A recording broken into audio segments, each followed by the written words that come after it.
Hello guys, তোমার সাথে আবারও একটা নতুন ভিডিও শেয়ার করতে আসলাম। আজকে গেছিলাম আমরা বরজার রাশে কিরকম ডেকোরেশন করছে তোমরা ওইটাই আজকে এই ভিডিওতে দেখামো। তো তোমরা দেখতে আইছো, আইসা বললাম গেটের সামনে, গেটটা অনেক সুন্দর সাজায়। চলো ভেতরে এন্ট্রি করা যাক। আর ভেতরে এন্ট্রি করেই দেখলাম এখানে রাসলীলার কিছু কাহিনী চলতেছে। কাহিনীটা এটাই যে শ্রীকৃষ্ণ কি কি করছিল রাসলীলার যুদ্ধে, সবাইরা ওইটাই বুঝাই বলতো। এখানে আমি ভয়েস ওভার দেওয়ার কারণ হলো ওখানে অনেক সাউন্ড হইতেছিল। আর তোমরা দেখতেই পারতাছো মন্দিরের চারদিকে পুরা সাজাইছে লাইট সাইড দিয়ে ডেকোরেশন। আর মন্দিরটা দেখতেও অনেক সুন্দর লাগতো। তোমরা হয়তো এরকম মন্দির কমই দেখছো। এই মন্দিরে একটা গৌশালা আছে, চলো ওখানে যাওয়া। তোমরা দেখতেই পারলা গৌশালাটা। আর আমগো কপালটা এতটাই খারাপ যে নন্দী গুলাকে দেখতেই পারলাম না। তাই ওইখানে আর দেরি না করে আইসা বললাম তুমি ঠাকুর দেখানোর লিগে দেখতে থাকো ঠাকুরগুলা।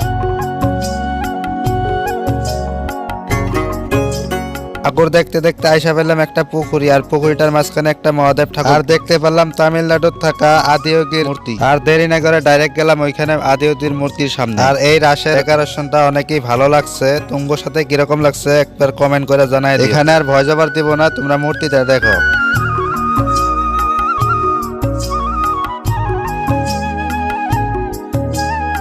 ওখান থেকে ডাইরেক্ট আইসা পড়লাম অন্য সাইডে ঠাকুর দেখতে। আর তোমরা কে কে বরজার রাশের দ্রাস দেখতে গেছিলা কমেন্ট করে জানাই। ওর সাথে কোন ঠাকুরটা বেশি ভালো লাগছে? আমার সাথে এই যে দেখো নরসিংহটা বেশি ভালো লাগছে আমার সাথে। এখানে থাকা সব ঠাকুরই চিনতে পারছি, কিন্তু এরকম একটা ঠাকুর পাইছি আমি দেখে চিনতেই পারতেছি না এটা কি ঠাকুর। তোমরা যদি কেউ চিনো এটা জানাই। ঠাকুরগুলা পুকুরির সাইড দিয়ে বসা নিয়ে আছে। আর দেখো পুকুর এখান থেকে কত সুন্দর লাগতেছে ভিউটা। আমি এতগুলা ভিডিও আপলোড করলাম, আমি জানতে চাই আমার ভিডিওগুলা কোথায় কোথায় থেকে তোমরা দেখতেছো, একবার কমেন্ট করো। এখান থেকে তোমরা দেখো আদিয়োগী মূর্তিটা কিরকম দেখতে। বরজার মেলাটা খুব বেশি বড় না, কিন্তু যতটুক করছে অনেক ডেকোরেশন করছে, খুব ভালোই লাগছে। তারপরে আইসা পড়লাম সামনের দিকে ঠাকুর দেখতে। আর ঠাকুরগুলা এত সুন্দর লাগতেছিল মনে হইতাছে অরিজিনাল মানুষ মনে বয়ে রয়েছে। তুমগো এত সুন্দর করে ভিডিও করে দেখাইতে পারলাম কারণ আমরা আরম্ভণী হওয়ার 2 দিন পরে গেছিলাম, যার জন্য ভিড়টা কম পাইছি। আমি এদিকে ভিডিও শুট করতে করতে ঠাকুর দেখতে দেখতে ওইদিকে পাট সব বন্ধ হয়ে গেছিল, যার জন্য তুমগো মেলার কিছুই দেখাইতে পারিনি, খালি ঠাকুরই দেখাইলাম। বরজার রাসের মেন মণ্ডপটা এটাই আছিল, তোমরা দেখে নাও। প্যান্ডেলটাও খুব সুন্দর করছে।